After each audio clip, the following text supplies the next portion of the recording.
Si je vous dis Renault Clio, moteur à l'avant, traction avant, vous aurez raison. Sauf que Jérôme Vassia vous démontre le contraire. Moteur à l'arrière et propulsion. De quoi régaler notre roi de la glisse contrôlée. Et en plus, il a raison, la preuve avec la Clio V6 qui sert de véhicule école sur le circuit Paul Armagnac de Nogaro. Démonstration en images. Je remercie Caroline Diviès et toute son équipe du circuit de Nogaro de m'accueillir ici. Et puis surtout, je les remercie de me mettre à disposition cette Clio V6. Alors franchement, elle est atypique, c'est un essai décalé dans Grand Tourisme. Elle a plus de 10 ans. Par contre, c'est l'une des seules françaises propulsion de plus de 250 chevaux avec le moteur transversal à l'arrière. Je me demande ce que je vais bien pouvoir faire ici. Moi, j'ai une idée, bien évidemment. Ce véhicule, il sert de safety car pour certaines courses, mais c'est aussi un véhicule école, puisque les stagiaires peuvent prendre le volant de ce véhicule et recevoir les bonnes recommandations des pilotes instructeurs du circuit Paul Armagnac. Alors je vais l'essayer, j'ai jamais piloté cette voiture, elle n'a pas très bonne réputation, il paraît qu'elle est un peu joueuse, un peu piégeuse. La piste est grasse aujourd'hui à Nogaro, mais je suis en forme. Est-ce que je vais réussir à la dompter? Je serai prêt à mettre un petit billet? Je pense que oui.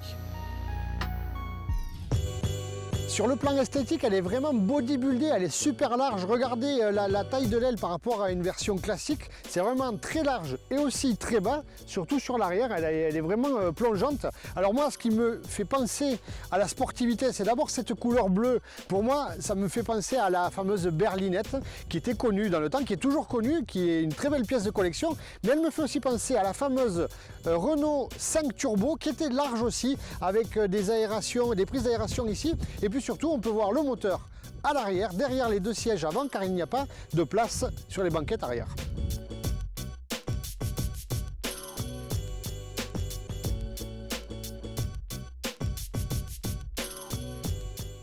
Tout d'abord, je suis vraiment étonné de la qualité du vieillissement. La voiture a plus de 10 ans, elle sert de très nombreuses journées sur le circuit de Nogaro et franchement, tout tient bon. Il n'y a pas de traces sur les sièges, les moquettes ne sont pas trouées, donc ça c'est vraiment un bon point. Je suis étonné, c'est vraiment super agréable. Alors ensuite, l'intérieur, c'est pas une vraie voiture de course, certes c'est sport, il ne faut pas oublier que la voiture a 10 ans. Alors il y a des éléments comme l'aluminium ici, ou le tour du levier de vitesse, le laqué à l'intérieur.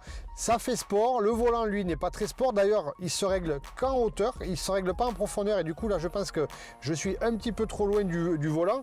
Et les sièges qui sont de bonne qualité comme je disais tout à l'heure, à mon avis ne seront pas forcément super enveloppants car trop confortable. Là je suis bien installé mais c'est pas une attitude course, on va voir ce que ça donne à l'utilisation.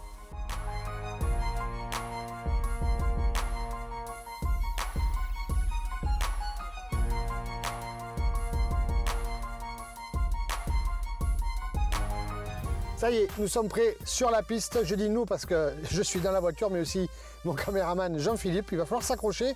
On va démarrer le 6 cylindres.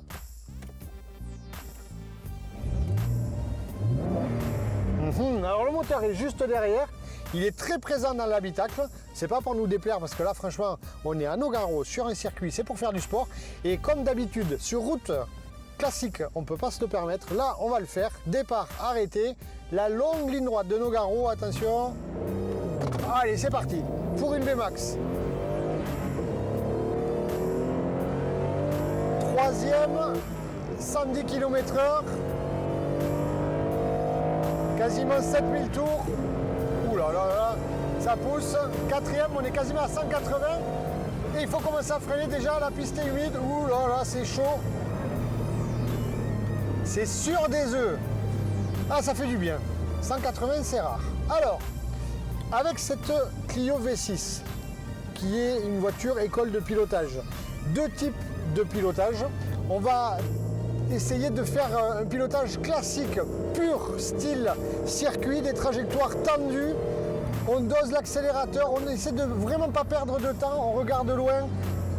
Si la voiture glisse, les secondes, les dixièmes s'envolent. Voilà, on dose, hop, ça part un petit peu, les freinages légers en appui. C'est très efficace. La route est vraiment grasse, ça va pas très vite, mais c'est ce qu'il y a de plus efficace. Voilà. L'autre pilotage, vous vous en doutez bien, avec une propulsion, une piste mouillée, qu'est-ce qu'on peut bien faire? Verdict.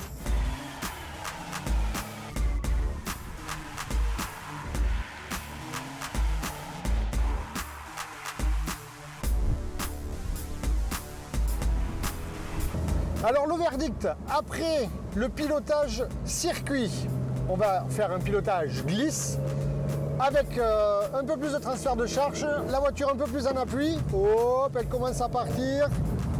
Il faut gérer le volant, regarder loin, hop, doser les gaz. Alors, ça va moins vite, c'est sûr. Par contre, qu'est-ce que c'est drôle, j'adore ça. Vous le savez, on va le refaire ici. Hop. Ouh. Et même le petit 360. Ça y est, Jean-Philippe, t'es baptisé, tu l'as fait ton 360.